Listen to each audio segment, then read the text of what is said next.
काशीखंड कथासार अध्याय 19. बृहस्पतींनी केलेली शिवस्तुती. विष्णुदूत व शिवशर्मा यांचे विमान पुढे गेले. तेथे त्यांना आणखी एका लोकाचे दर्शन झाले. त्या लोकांत अनेक लोक महादेवाचे ध्यान करीत होते. प्रत्येक जण ओम नमः शिवाय या पंचाक्षरी मंत्राचा जप करीत होता. प्रत्येक शिवभक्ताच्या चेहऱ्यावर सात्विक भाव होता. शिवशर्माने विष्णुदूतास या लोकांबद्दलची सविस्तर माहिती विचारली.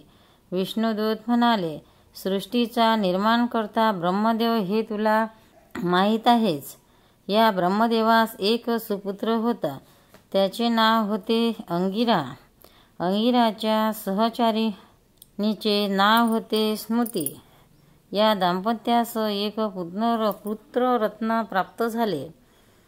त्यांनी त्याचे नाव बृहस्पती असे ठेवले.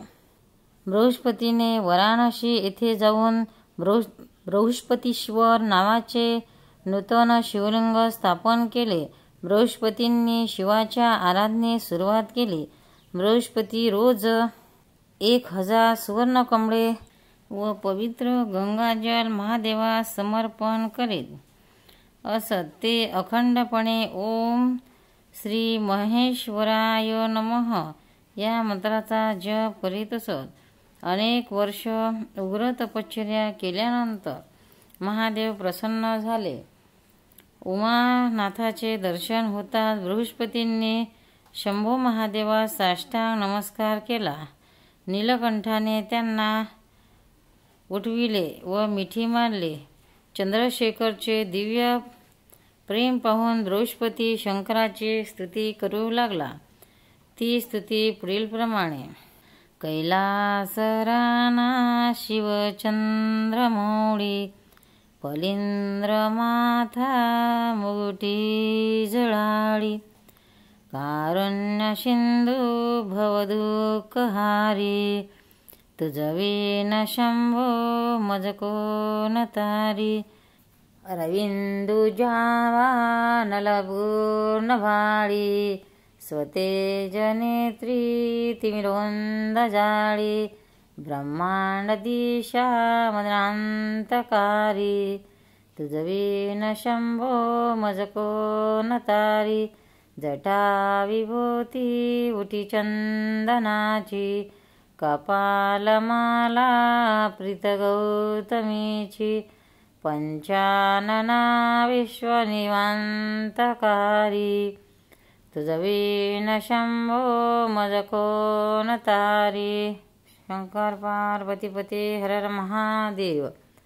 अशा प्रकारे बृहस्पतींनी 31 ओव्यामध्ये शिवस्तुती केली. जागेअभावी येथे शिवस्तुतीच्या 3च ओव्या दिल्या आहेत. सविस्तार शिवस्तुतीसाठी श्री शिवलीलामृत हा ग्रंथ पहावा. स्नानानंतर नित्यनेमाने शिवस्तुतीचा पाठ करावा. शिवस्तुतीच्या नित्यपाठामुळे मनुष्याच्या सर्व मनोकामना पूर्ण होतात व महादेवाची कृपा प्राप्त होते. आपली दिव्य स्तुती ऐकून महादेवास आनंद झाला. ते बृहस्पतीस म्हणाले, जो कोणी ही शिवस्तुती पठण करेल, श्रवण करेल, महादेव महाशिवरात्रीस 108 वेळा पठण करेल, त्याच्या सर्व मनोकामना पूर्ण होतील.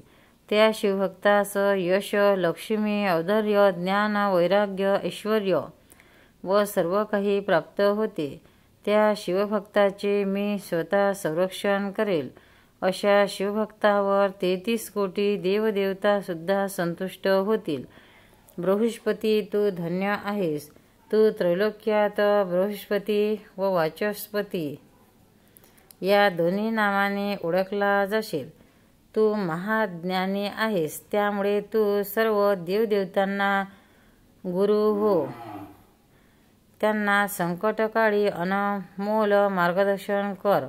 महादेवाने देवेंद्रास बोलवून घेतले व म्हणाले, देवेंद्रा, हे सर्व बृहस्पती ऋषी आजपासून सर्व देवांचे गुरु आहेत. तुम्ही सर्वजण त्याच्या आज्ञेत राहा. संकटकाली त्याचा सल्ला घ्या. हे ऐकून देवेंद्रास अत्यंत आनंद झाला. त्याने बृहस्पती ऋषींना नमस्कार केला व स्वर्गात घेऊन गेला. स्वर्गात बृहस्पती ऋषींना श्रेष्ठतम स्थान दिले. शंकर पार्वती पते हर हर महादेव.